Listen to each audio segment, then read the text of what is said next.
And we're live with our 175th episode of Absolute AppSec. I'm Ken Johnson at CK Tricky on Twitter, joined at a late hour by my co-host, Seth Law at Seth Law on Twitter. Seth, say hi. Hey everyone, welcome back to another episode. We're excited to be back. We know the time's a little bit off. It's a very special episode. We're going to be talking about our feelings and, how we should be nice to other people. No, we're not. But, I felt like I had to, like it was an after school special or something. As far as announcements go, Ken, before we jump into it, I am prepping a round of t-shirts to go out. The new ones that are in. I've had a couple people reach out and say they want one. If you are listening tonight and you would like an Absolute AppSec t-shirt, maybe a couple of stickers and pins and other things, reach out to us on Slack.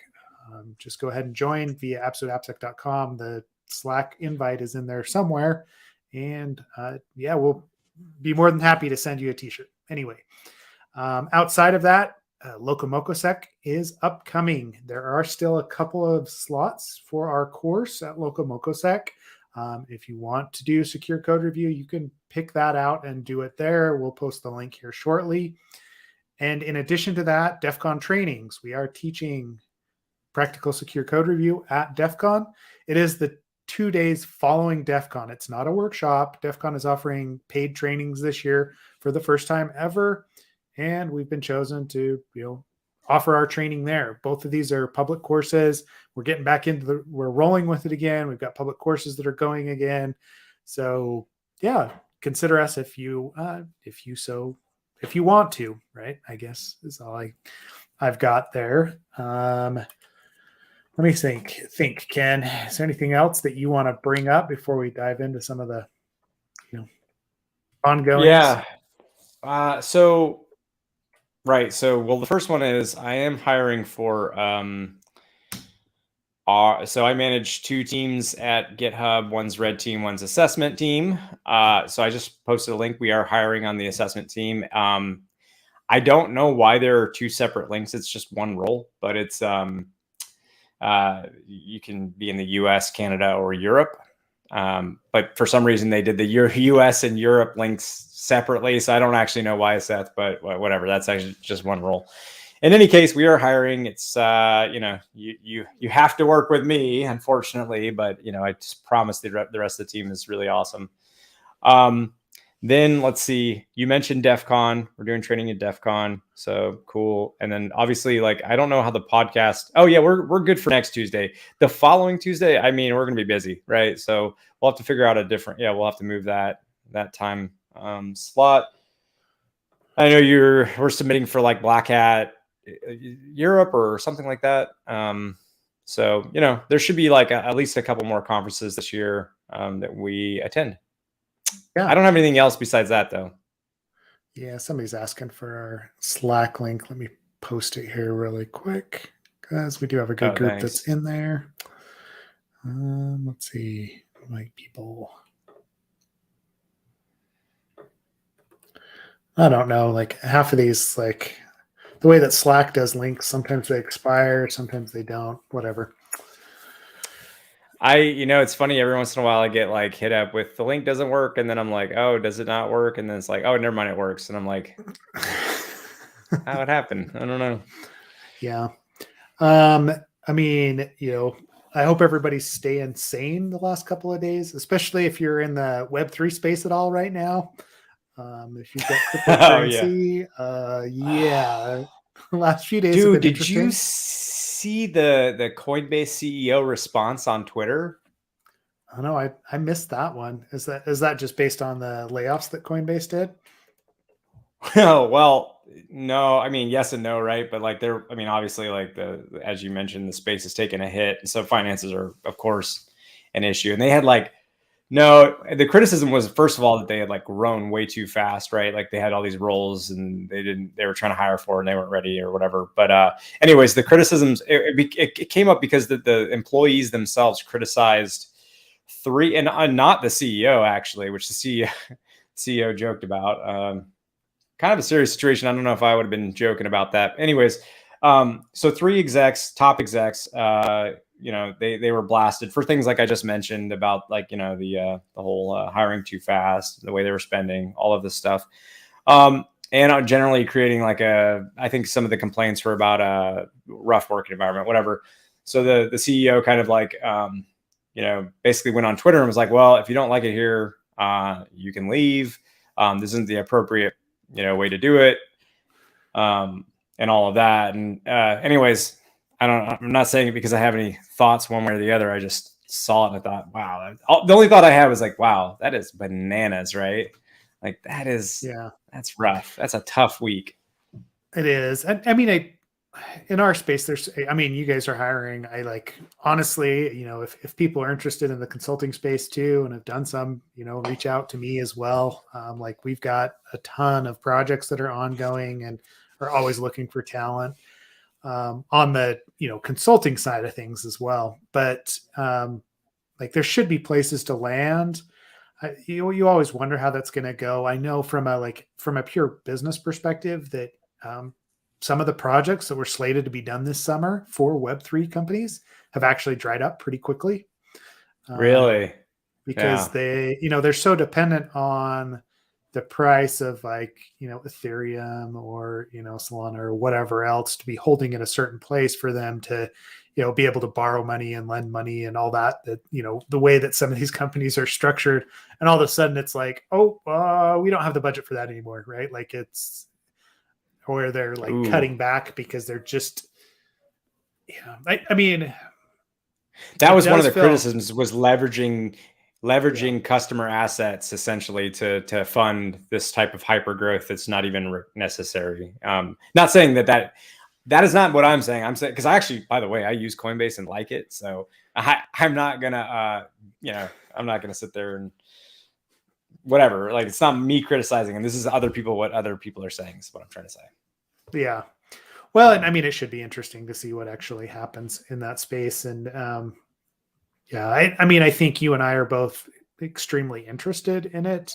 I know Logical as well. Stefan it's been on. And we're going to spend more cycles and probably more of the podcast talking about distributed apps and, DApps and DeFi and stuff like that, especially as we get into it, because it's really interesting. I mean, the Bitcoin code is out there, right? You can go review it. You can go see what it is. And a lot of these chains do release the source code, which makes sense. Like from a smart contract perspective, if you're going to, execute a smart contract, you want to know that it's safe before you execute against it. Right. At some point we'll dig into that and like learning about that kind of stuff. There was a good Twitter thread that I saw on that recently, but I don't have it at my fingertips right now on just like getting to know cryptocurrency and specifically like being a developer and realizing what like security is in the Web3 space as you're starting to develop different on-chain programs or programs that use the blockchain. So the ramifications, it's interesting though, because, it's like, it is semi like typical web, or I shouldn't say web, I should just say like application security, not web application, but just application security type stuff that can go wrong. But you have to understand the context really well, which is like the financial model of how, that particular platform works. And, like there's a lot of intricacy in where those abuse cases and fraud can occur. So I think it's interesting because it's taking financial fraud and really sometimes nuanced approaches to like, to expelling money, right? And then, but also doing that using traditional application security vulns that just you wouldn't have maybe thought of it in that context. And so anyways, like, and then also the third element to all of this, which are languages that are, the languages themselves are fairly, I think I would say fairly secure. I mean, don't throw me to the wolves there, but I think fairly like Rust, Dart, right? Not too bad. But then like, there's not a ton of like when I looked up, I told you when I was looking at like trying to look up like security research on Dart, right? Like there wasn't a ton that I could really track down. And so it's like three different interesting things kind of coming together. I don't know. I think it's pretty cool. That's what I'm trying to say. Yeah, no, it is. Oh, and this is okay. And yeah, me and Aaron were talking about it. I think that's where I had it, but this is from this Adrian Hetman. I think he's made that jump, right? But I just posted it into our, here, I'll drop it into the Slack channel as well. Because it's super interesting. And like when we start talking about, this convergence, like you're saying, but also in general, security, it does go back to the basics. And this is what I run into when I'm looking at these chains, when I'm looking at this code, is that input, it's all a trust issue, right? And we trust the users with way too much, right? Like as far as like addresses are concerned, or we allow them to change different variables that we're executing a smart contract against, and don't take into account that, oh, well, if they do this 100 times, all of a sudden they've drained our wallet, right? Or they've drained all the funds that are attached to a specific pool.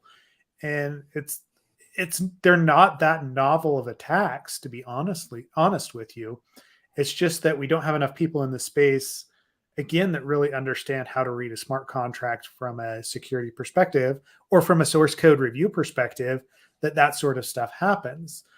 Because when you start looking at it with the security lens, you start to think about, again, the threat model that you do up front, right? Like what can go wrong? And you and I have just been on a project, like you were helping me out with some, talking about this, like what can go wrong.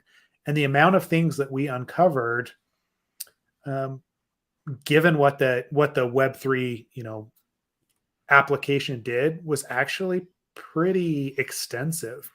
A lot of it wasn't, high severity or what you consider to be like a critical issue, but all these little mistakes start to add up. And those chains are what result in things like Terra Luna, or being able to, depeg a currency or a stable coin and cause a whole infrastructure or a whole framework to just drop. So take a look at that thread if you're interested. Aaron, thanks for sending that over. Check out here. And this one, we weren't slated to talk about this today, but there you go. If you look at that tweet, if you look at that part of the tweet, it says you're actually one of the top 5 tools in the space. It says some of the interesting security tools that can help you and improve your workflow are Solidity, Visual Developer, Surya, etx.info, github.com, DAP tools, and the DAP tools, it's on github.com, and it just says Seth. So I thought that was pretty good. I was like, oh, Seth, you're nice. That's cool. Hilarious. What tool is that? Oh, that's the Ethereum CLI. Yeah, that's right. Yeah. Nope. I am one of the top. Yeah. You are one of the top 5 most useful tools. I thought you were going after me for being old or something like that. I'm one of the biggest tools in the industry. No, I would have said you're one of the oldest tools in the industry. Anywho, that's messed up. That's inappropriate. But it's after hours, so after hours. And wait, yeah, Ken and I, we weren't going to talk about this, but apparently we are. So I actually think it's a fascinating. No, I actually think it's a fascinating landscape. I just probably not from the sorry, I'm still laughing about this tweet because it's up on my screen. Anyways, no, but not so much. I mean, I'm not a crypto bro, right? Like I don't, it's not like crypto finance is incredibly interesting to me. It's just that in the context of, something new from a security standpoint, it's really fun. So it's really cool. Yeah. It's very interesting. It is very interesting. I mean, and this is part of, right, like maintaining, I mean, we kind of, you and I were talking before the show, right? Kind of about burnout and the fact that, we get to these, periods of the year where it does feel like things are a slog. And when you stare at code all day long, right? Like it becomes that very quickly. And so you've got to find things that you're interested in or excite you about the space that push you a little bit further, right? It's something new to learn. It's something, that you're interested in, whether that is something like mobile development, mobile apps a few years ago, nowadays the Web3 stuff, because it does feel so greenfield and it does feel like there's not a lot of security there. And there's so many companies popping out of the woodwork that want to do NFTs, that want to do security, but they barrel along so quickly and they have so much money, to your point, that security is often an afterthought. And yeah. Well, let me ask you this. Right? Like, yeah. Go ahead. Oh, no. Keep going. Sorry, I didn't mean to interrupt. No, I was, just to wrap up my thought, that was, finding those new things to help prevent burnout, right? Like it's been fairly critical to me personally to have those different projects, to have new stuff that's popping up in order to maintain like my focus and my excitement about the industry. It's things like doing the podcast, giving back, right? Because you can only, honestly, like when was the last time you were excited by an XSS finding, right? Yeah, no, I'm not. Yeah. No, I'm not. Yeah. Well, no. Actually, it's not true. That is not true at all, because there was, I can't talk about it. I want to talk about it so bad. I don't think I can talk about it yet, but it has to do with latex, and some interesting JavaScript and some other cool I want to talk about it, but I can't. But yes, there actually was, for once, an XSS thing that had my interest, and captured a lot of people's interest. So anyways, yeah, I wouldn't say it's totally, it is those, but yes, for the most part, it's very boring. Yeah. All right. Well, but sorry, I won't. I can't even get spun up off that right now, because believe me, that's actually a really fun rabbit hole. But once it's, I don't know when we make it public, but when we do, it's gonna be pretty cool. But anyways, no, I was just gonna ask you, like, because gotta discuss it. Do you think there are? Well, I gotta ask: are there experts in this field? Or is it just too new? And because and do you think it's too new to have someone dub themselves an expert on, crypto, Web3, all of that space and security? Specifically, being a security expert in that field is what I'm saying. Yeah, no. Yeah, no. It's like most of like the experts that I would say that are coming into it are like blockchain, low level, almost academics, right? That are doing like extreme research. And there's a couple of groups that are out there that do that sort of thing. There are a couple of companies that claim to be, Web3 or, crypto, security experts. I would say that, there are people on staff that do understand it, probably at a level better than I do. Sure. Right. Like I feel like every time I turn over a new protocol, there's like new things that I have to figure out, and how like smart contracts on that protocol work. Right. So like, I think that the security experts right now are very siloed, is what I want to say. This is why I go back and forth. I think there's those that are are such experts on something like Ethereum and the Ethereum blockchain, right? That they don't get out of that space. They're looking at distributed apps that use that blockchain, that use that cryptocurrency, and are looking at Solidity, and they just stay in that space because there is so much there. So it's very much kind of a siloed, like you become an expert in, smart contracts, Solidity, smart contracts, or, you flip over, you're on Solana, or, there's other spaces that you can play, but it isn't such that someone's an expert across the board. And, if you go to one of these places and they say they're an expert on every single chain that's out there, or every single protocol that's out there, I would start to question whether or not, like, who it is that they've got there and what their methodology is, because most likely what's happening is these experts build in the time to an assessment to actually come up to speed on, the new, like, whatever language you're using for those smart contracts, whatever protocol is, being used behind the scenes, and how that chain does things differently. That's part of what you're having to pay for. Yeah. We've seen that a lot in even, well, I wouldn't say traditional, but I'd say like mobile and IoT. Good example. People that started with web security and then were like, oh, we're IoT experts now. It's like, what does that mean? What do you mean? You're an expert at Telnet and FTP and like shitty like little routers and like, what does that mean? Like, so, but to your point, that's what it means. It means buying whatever devices and baking in the time into that assessment to which is, again, nothing wrong with that, especially if you're upfront. Like, there are certainly times where it's like, I guess what I would say is not wrong is when you're upfront and transparent about it, right?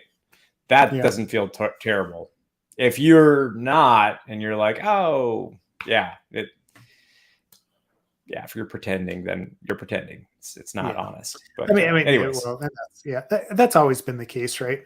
And to be fair, when you figure out how smart contracts work, you understand, what a distributed app is and how it interacts, how it stores things on the chain, like what the advantages and different disadvantages of the different protocols are, then you can apply that, right? It's the same thing as us, taking our secure code review framework and looking at a new language.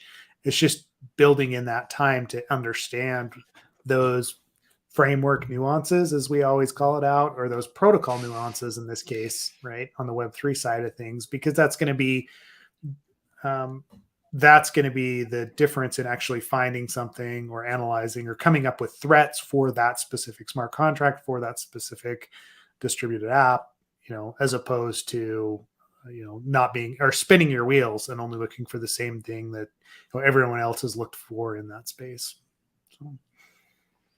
So it's probably too early to call yourself. So summarizing, it's probably too early to call yourself an expert on everything, or to say that, unless you're like literally hiring, I guess specific, like all of the specific protocol and blockchain experts from academia and having them consult, or using them as like a pool of consultants. Okay, maybe. But beyond that, what you're saying is most people are probably specialized in, a couple things, and then they just, like you said, bake in time, or it's just or full of shit. Sorry, didn't mean to hit my mic. Or otherwise just maybe fooling themselves. But that's what it sounds like. But you said it in a much nicer fashion. So I mean, I don't want to discount that people know what's going on, and there are some, for sure. There's definitely companies in that space. I mean, Stefan used to work at Trail of Bits, and we've had some friends that were over there, and those guys play in that space.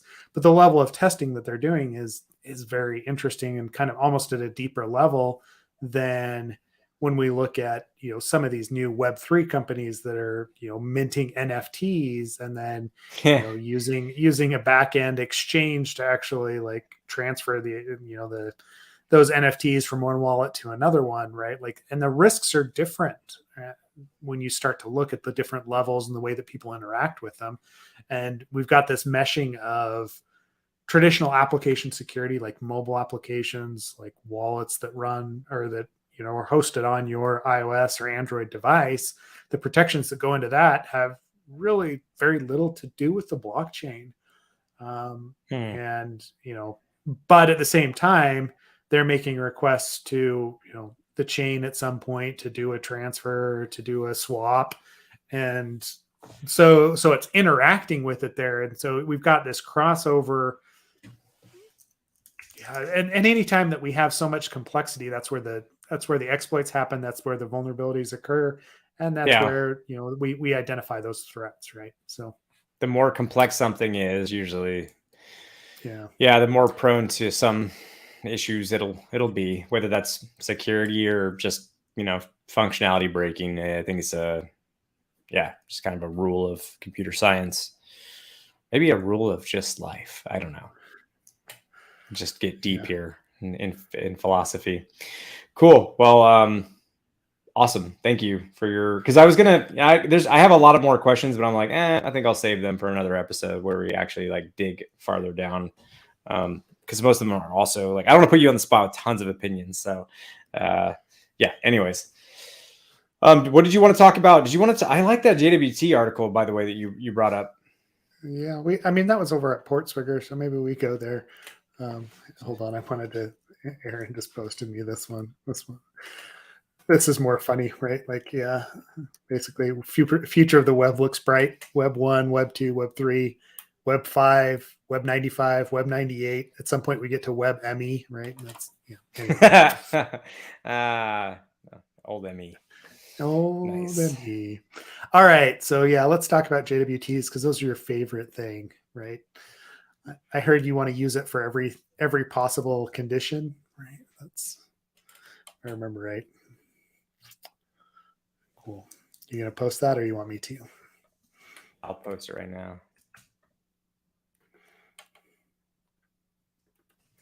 Cool. So this one was posted, and I honestly, like, I think both you and I, we're big fans of portswigger as it is, and James Kettle, the team over there, is doing so much good stuff, right? And I always love to see when they come out with the Web Security Academy stuff, because it actually does force us, or it provides everyone with the ability to test it out, right? They've got the labs that they build into it, which are really good to extend your understanding of both technology and the vulnerabilities and attacks that you can execute against specific technologies. So the request smuggling ones are really good. And this was a new series that I'm pretty sure just popped up within the last couple of weeks, right? Or a week, if I remember right. I think they posted about it. I don't know the date of when this was posted. Yeah, it wasn't too long ago. Now that I know it probably doesn't matter. Yeah, it was 2 days ago that James posted it to, like our NetSec and a couple of the different channels. So. Oh, okay. Sweet. So it's fairly do new. We need to give the? Do you want to give the primer on what a JWT structure looks like before we delve into how that gets kind of jacked up, or the ways that they've said that this can kind of get screwed up, or where things can go wrong? Yeah. Or I can. It's whatever. Let's see if I can share. Oh, look. This will be fun. Sinuses are killing me tonight. Oof. Okay. I'm telling you, it's this time of year where pollen is just coming at me, man. Anyways. Yeah. Okay. So JWT structure, right? And they give this nice little, breakdown here. JWTs, if you've never seen a JWT, or if it's never popped up in your testing, you will see it because they're often used. Structure is, a number of different blocks separated by periods. The first block, as you can see here, is some sort of specification, and it's just base64 encoded. Most of this is not encrypted. You can pull all these values out if you see them flowing back and forth. So like the first block there that's pink, I think it is, actually tells you the algorithm and the type, like what it is that's actually being sent. So in this case, right, it looks like it's none, which is a bad thing. We'll get into that. The type of JWT specification, like there's a couple of extensions to it that they get into, JWEs and one of the others, but it will specify whether or not you're authorized to get into this this application, right? Like you provide the application with a JWT. That application checks that JWT for expiration and then also authentication. So it looks at the different components there. It says, is this intended for me? Who is the primary there? Is it signed properly? And then allows access without having to run through a typical login process. So it's often used by single sign-on or for single sign-on across multiple different types of applications. I'm trying to remember if Okta and some of the other providers, if that's what they use by default as JWTs. I don't think it is. I think they do No, I think it's Well, yeah, usually it's like SAML or SAML. OAuth. I thought it was SAML. Yeah. Yeah, I think you're right. It's SAML. Yep. But so it's a different method for authentication. That's all that a JWT is. But the structure here, anytime you see a string that starts with EY, this is one of those hints. That is a decoded curly brace, right?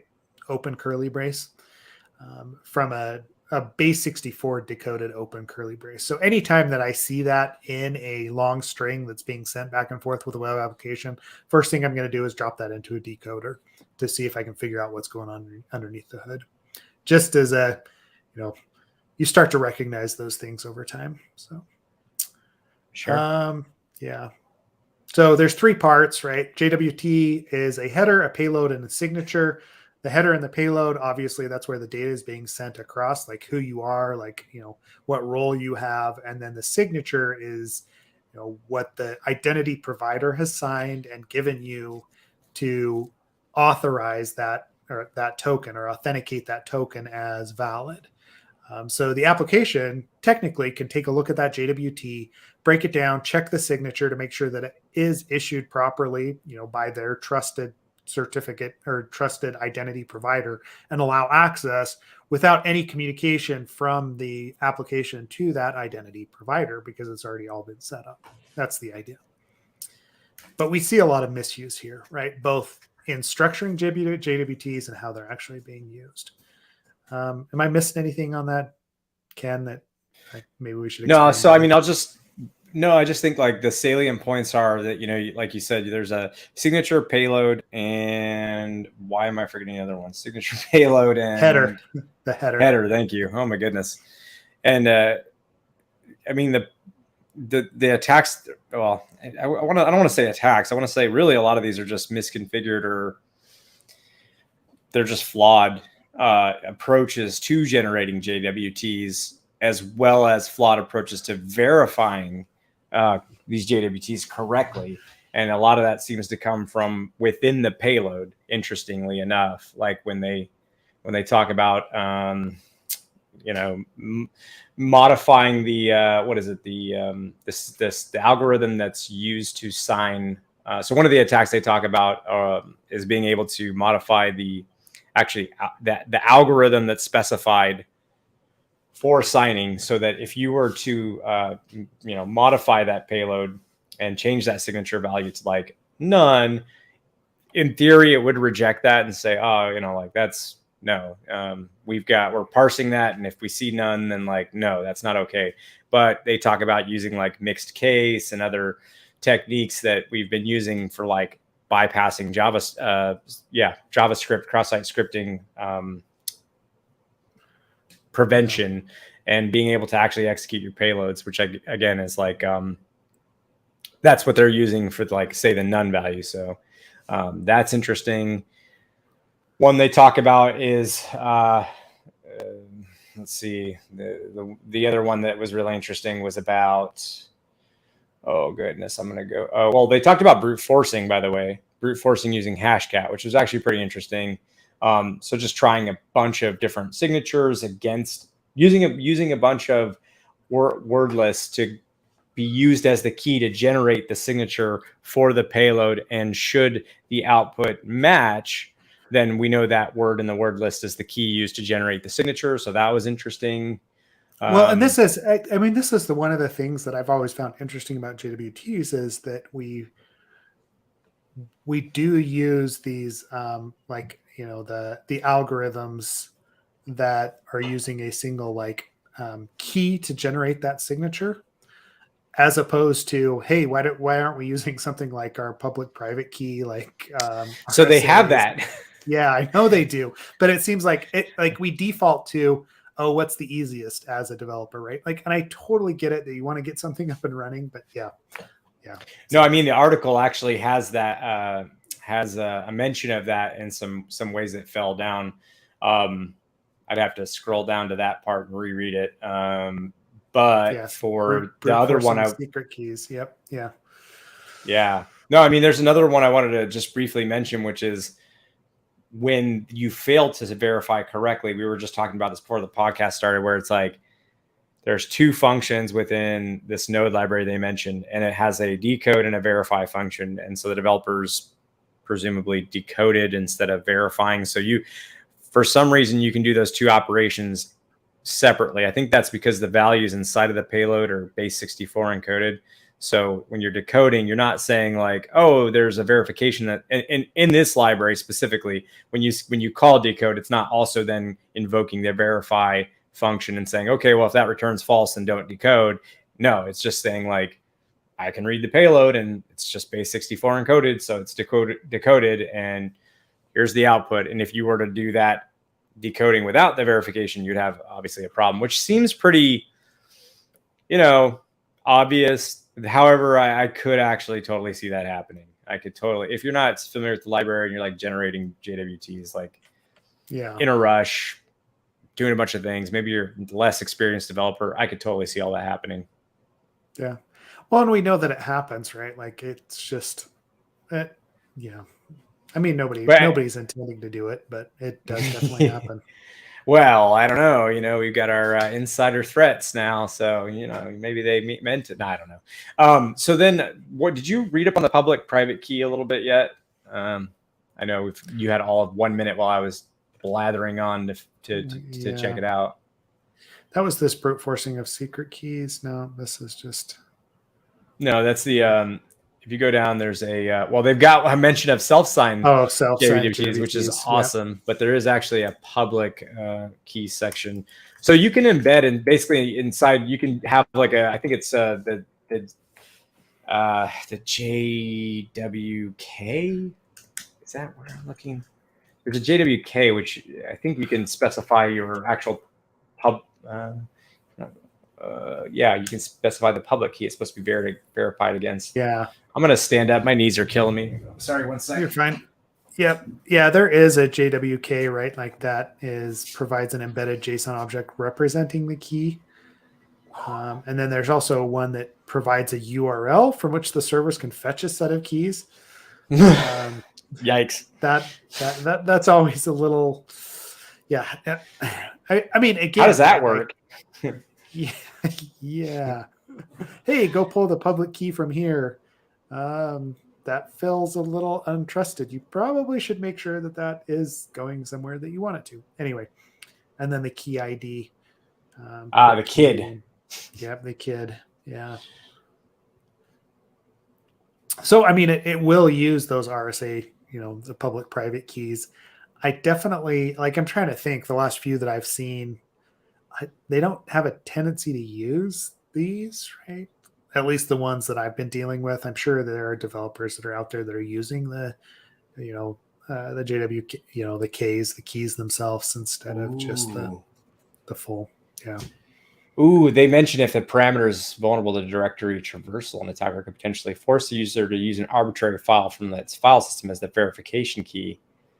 Yeah. That could be interesting if you I'm thinking of the case in which you're a company that hosts a lot of files that can be viewed in the raw and contain content, But anyways, that's interesting. Very interesting stuff. Very cool. Yeah, I mean, there's a lot there to dig into, right? And this is where I was, you should dig in, right?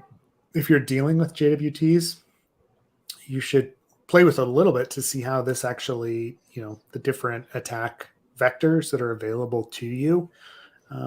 Obviously, when it's signed properly and you can't actually do a lot with it, there's going to be some issues with that, or I mean, I can tell you, yeah, I would want to build a checklist, and I will have our team build a checklist or build it in at least into our guidance and reference this article and use or be very, I guess, put it into our secure coding style documentation for generating JWTs, but also probably as part of our checklist for when we do reviews.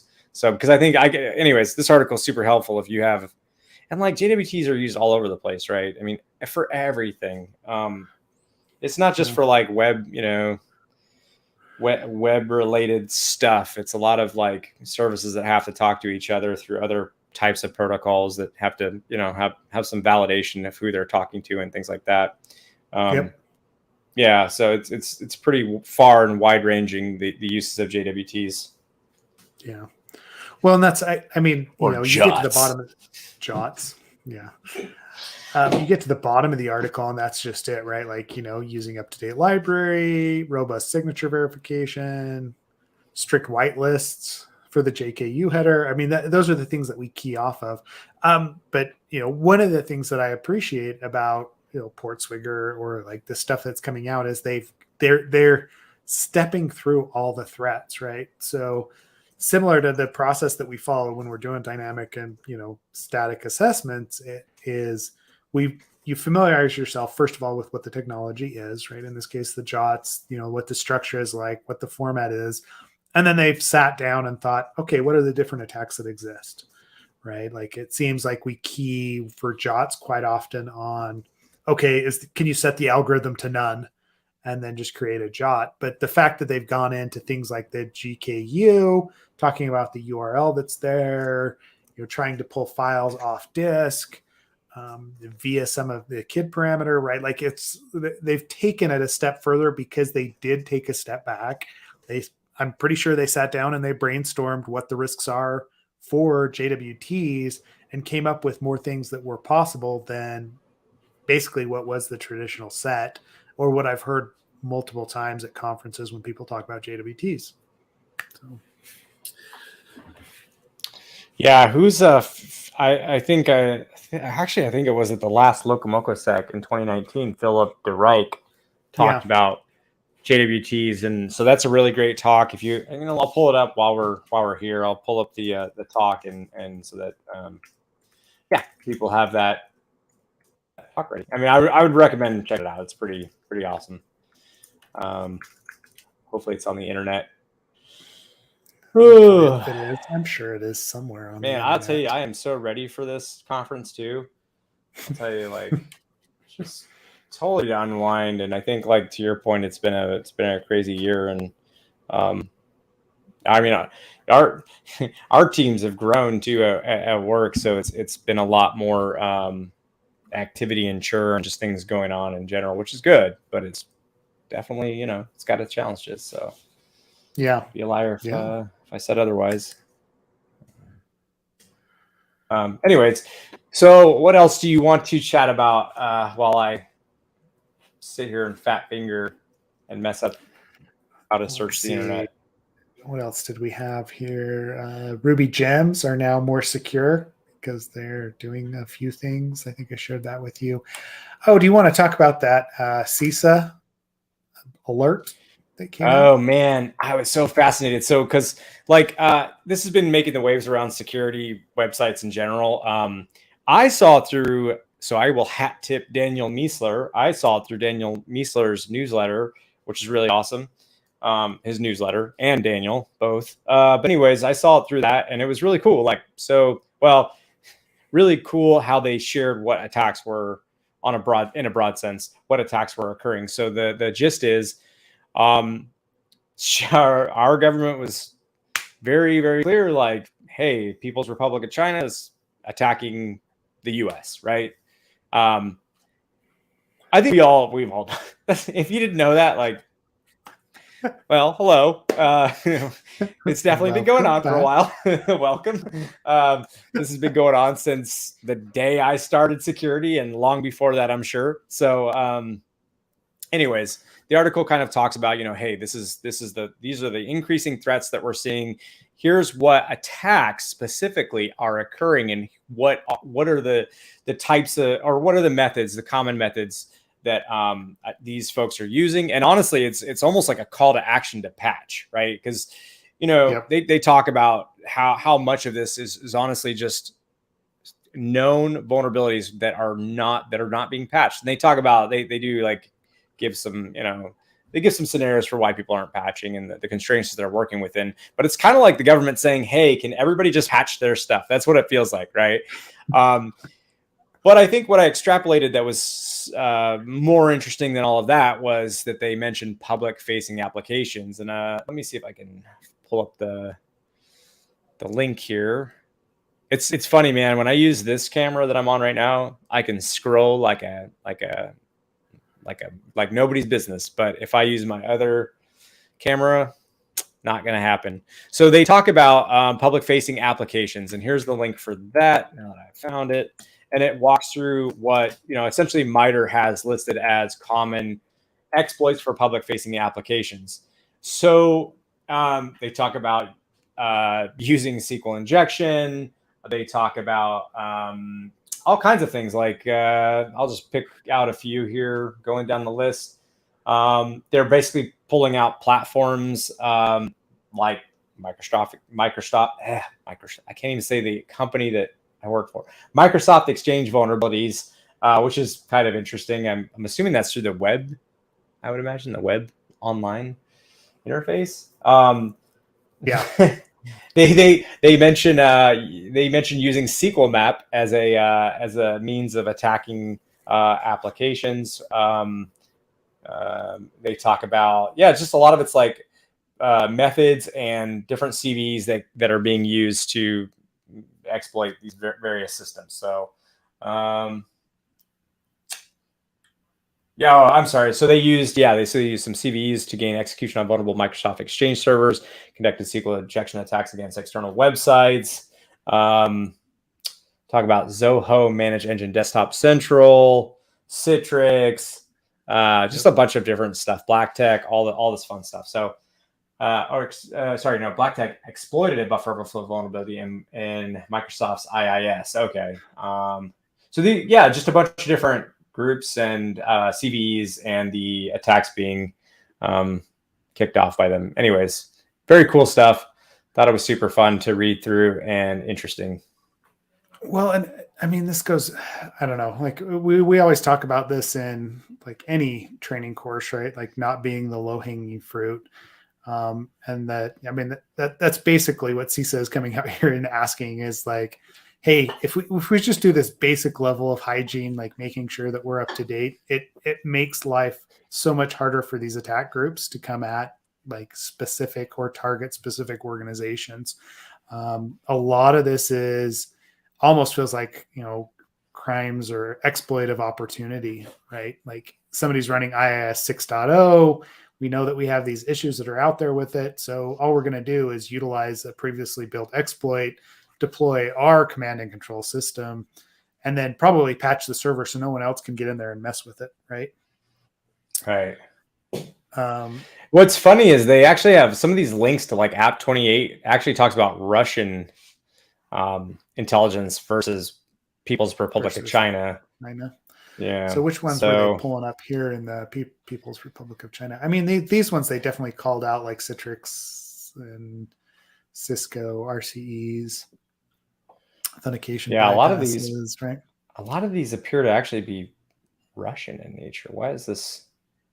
Okay, like Gallium's not. That's a group that's been active since 2012 and identified in Chinese state-sponsored group using TTPs commonly associated with Chinese threat actors. Yeah, I mean, there's no part of anybody, I think, that's watching this podcast that's like, oh, that doesn't happen. I mean, we all know it happens, but it's just so interesting to see our government come out and say, hey, this is the issue that we're seeing, very blatantly calling out the People's Republic of China. Very blatantly, pointing to all the different types. Because, I mean, we mentioned public-facing applications because that's what our podcast is about. That having been said, I mean, they talk about all kinds of different, in that article, the first article linked, they talk about all kinds of different methodologies and links to other MITRE pages and different types of attacks. So it's all very interesting. But yeah, you see some authentication bypasses there, RCE, XML, routing detour attacks, whatever that. Actually, I'm going to be honest with you. I don't know what the hell a routing detour attack is. So hold on. You know what that is? I have found something I don't know at all. So let's see here. XML routing for attacks. An attacker subverts an intermediate system used to process XML content and forces the intermediate to modify and or reroute the processing of the content. Oh, so you are rerouting the end result of that parsed XML? Yeah, I think that's basically that's what I'm taking out of it, right? Is that it's, okay. Yeah. I mean, it's routing it to a different place or a different location based on the XML that you're providing it. Right? Oh, I know why this is why this isn't something I'm very familiar with. It's talking about SOAP here. There you go. yeah. Here, I'll show you the link. I was like, okay, that makes sense now. Okay, so but if you're using SOAP, well, there's still a lot of services that do, right? Like, I don't know. There's still a lot of old ASP.NET out there, and other stuff that old Java runs the world right at this point. It does. Yeah, it really does. Log4j kind of reminded everybody of that. Yeah, exactly. Oh, that's right.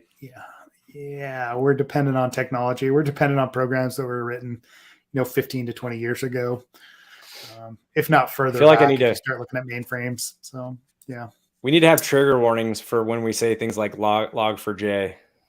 Log4j shot. Yeah. Big trigger warning coming up. As people just like have 1,000-yard stare and look into the distance. Yeah. Anyways. Cool, man. Yeah. That was fun. One thing I was going to mention that I totally forgot to mention during the crypto talk. Yes, I'm bringing it back to crypto again. Don't hate me. Was the crypto bro? Yeah. No, because you mentioned NFTs, and one concept I heard, and I'm still trying to work out, is in a future world where, or it's a theory, right? In a future world where potentially we're living more in living in virtual reality more of the time, we'll say, the NFTs could be used as a means to just claim property in the digital landscape that would be detangled from the centralized sort of. So like think a digital home, or within the home digital gold or art piece or whatever inside that digital world that you're living in. It's a way to basically say that's mine's, right? And keep it decentralized. So anyways, have you thought about that? Have you heard that theory? I was a little confused because I'm like, well, at the end of the day, you still, I think you need it is sort of like it would have to shift how that world interacts in terms of like technically, I would think. But yeah, I'm curious. Well, it does. Yeah. Yeah. Sorry, because I know, like, my thought there is, unless that digital world is checking for authorized NFTs, or checking to see whether or not your online presence owns that NFT before they allow it to be presented, there's got to be a gatekeeper somewhere in there in order to validate that, right? That's the big issues that we have with NFTs right now. Is great. So you bought a Bored Ape NFT. I can still copy that image and use it wherever I want. It doesn't restrict that, because there's no gatekeeper that's checking that authorization or checking that token to make sure that it is, owned by you before it's being displayed, right? Like, that's not built into browsers. There's no image processor that, checks that. And until that becomes the standard, it's just kind of a waste, right? Like, honestly, right? Like, it's, you're throwing money at things, and that's great. Maybe in a future digital world, that's going to be valuable in some way. So if Meta decides that they're going to, drop, or they're going to mint NFTs for digital spaces within the metaverse, okay, then at that point you're actually paying for something, but it's only going to be valid in the metaverse, or in that world where it's been issued.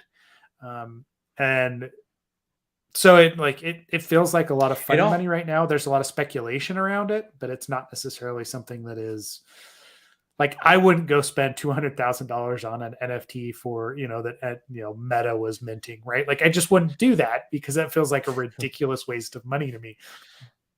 Just putting that out there. You don't get it, man. You don't get it. No, but I mean, it's funny that you say you use the term gatekeeper, but really what you're saying is authorization. That's what we're talking about. It's almost as if you would have to provide some information that only you know to authorize the use of some no, I know. That's why I'm having a hard time conceptualizing so much of this, is that like, I love the idea of it. That's the thing, is, don't get me wrong, I am the most optimistic, cynical person about all of this that you're gonna find. Like, I really want it to work. I think it's cool. I'm gonna start tagging you in crypto posts on Twitter. I know, just so you get. Oh God. Well, every time we do get every time our tweet has a little watch. If Aaron has tweeted out, and by the way, Aaron's awesome. I just want to give a shout out to Aaron Law. He's awesome. He helps us. He's been helping us out with all of our interactions and all of that. But anyways, if he tweets out like crypto in the word or Bitcoin or whatever, immediately we get spammers like, hey, top 20 Bitcoin or whatever transaction things, and all the emojis, and it's just like, what the hell? So anyways, don't tag me in any crypto stuff at all, please. No, but watch, I'm just going to get tagged by everyone on crypto stuff. Exactly. Yep. That's gonna literally just going to be replies with crypto, just the single word crypto in it. Yeah, no, I think it's a fascinating thing. Like, yeah, I know. No, I'm really interested in the concept of how to truly keep things decentralized. And then the idea of like, owning digital property is, I think that's the most like tangible, I can sort of see it kind of use case. But I think so. I have one use case there that I know. Like, again, blockchain is a solution in search of a problem, right? Like, I know. Yes, good way of saying it. But there is a problem when it comes to like minting and like issuing of non-fungible tokens that like I definitely see coming up pretty quickly, and I'd be surprised if they're not already on this, and that is ticket sales for sporting and concert events. Ooh, yes. Like that is a problem, right? Like the most recent, and those of you that know me know that I like soccer, like I like football, right? Whatever, right? Like the most recent Champions League final in Europe, they had a huge issue that something like 2/3 of the Liverpool fans that showed up for this final actually were used or presented fake tickets. Really? Yep. So they were unable to get into the event because they had bought these tickets either through third parties, or people had targeted them because they they wanted to go to this match, and there was no, like, it was next to impossible to validate that they had a real ticket for the match until they showed up at the gate and tried to scan it and were told, nope, go away, right? Which is like, it's extremely disheartening that people are doing that sort of thing, right? To whatever, somebody's spending their life savings to go to this match and they can't make it in. But that is a place where I see NFTs as having a real world use, right? So I'm if I'm Ticketmaster or I'm one of these large ticket sellers, I have a blockchain and I mint 60,000 seats. Each one has a specific number or whatever in it. I pass it to a wallet, and the wallets are all hosted in the Ticketmaster application. And like, at that point, like, you can validate on the chain that this wallet address owns that seat, right? And then you could also have still the third-party resellers going in and selling it to other people for specific amounts, because it's all on the chain and it's all verifiable. But again, that's it, that the chain is your gatekeeper at that point for those tokens. I was just thinking, I was like, one IDOR vuln and that whole system falls apart. You know what I mean? Yeah, exactly. So it's like, no matter how cool the NFT is in that use case, and it is, that's a very good use case. It just comes down to like, it's just so frustrating. It's hard to get away. I want to get away from it. I want to get to new vulns and new things, but like, it does always seem to come back to we're mixing something with old infrastructure, or not old, but like the way that we've been building infrastructure since we've been building the Crocs and socks of security do not change. They do not. AAA. They're the fundamentals AAA, for a reason. Fundamentals. Yes, there's a reason that we've been talking that, they were written into a textbook in the 60s and they just haven't changed, right? Like, it all comes back to that, right? Like proving identity, proving authorization, proving like, you did what you said, or, what you did. And anyway, yeah, I won't go into it too much because I get made fun of for my logging. That'll never change. Yeah. Blah, blah, blah. we still but now you've Crocs got me all on the logging. Yeah, I know. Yeah. It's amazing. Join the logging cult. Yes. No one does it right. Hey, the most recent code base that you reviewed, did they do logging right? Mm-hmm. Absolutely not. No. Absolutely not. Nope. Absolutely not. No. It's like I said, it's a hard problem to anyways, I almost went down the rabbit hole. Never mind. Yes. So, but I know I definitely, and well, for sure I'll find somebody. I should probably work with Aaron to find somebody who is really good with. Actually, you know what? I would be interested to have Stefan on. I know he back on to talk about this, but for sure I'd like to. Stefan definitely probably can pull in someone else that also is knowledgeable, and we can have a whole very educated, much more educated than I am on the subject conversation. So. Yeah. Well, and it would be interesting, right? Like I know when we had Ken Toller on as well, talking about like, where people get started in the space. If there's a lot of interest there, we should, push that direction. Cause I'm seeing more of it from a code review perspective, clients asking to review Web3 stuff. So yeah, if you're interested in that sort of thing, jump on in and let's talk about it. Join the Slack channel and let's keep investigating it. Cause it's super exciting. It's super interesting. Yes, sir. Cool times. So, right, well, any last thoughts for the evening? Crocs and socks of security are still important. No, that's about it, right? I want to see if you watch this show and you are at LocomocoSec, please say hi. If you're at Defcon Black Hat, please let us know. Hit us up on Slack, DM, or whatever.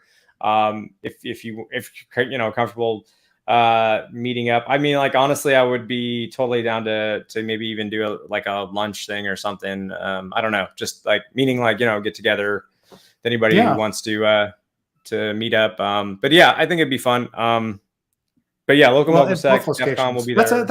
That's a good idea. Cause I mean, I'll definitely have t-shirts and stickers and everything else with us. I'm not going to bring a ton of them to Hawaii, right? Like, if you're going to be there and you would like one, just let us know and I'll make sure and bring, and pack, one for you. But I will definitely have stickers and, pins and other things like that we'll bring along.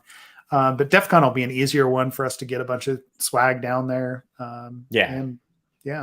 We'll start a channel in the Slack group talking about the different conferences. So if you're going to be there, make sure that you reach out and we'll set up a meetup and just go chill and talk Web3 or talk code review, right? Like, whatever. Talk about logging and NFTs. That's what. And NFTs. No, yes, we're going to talk about logging. Yes.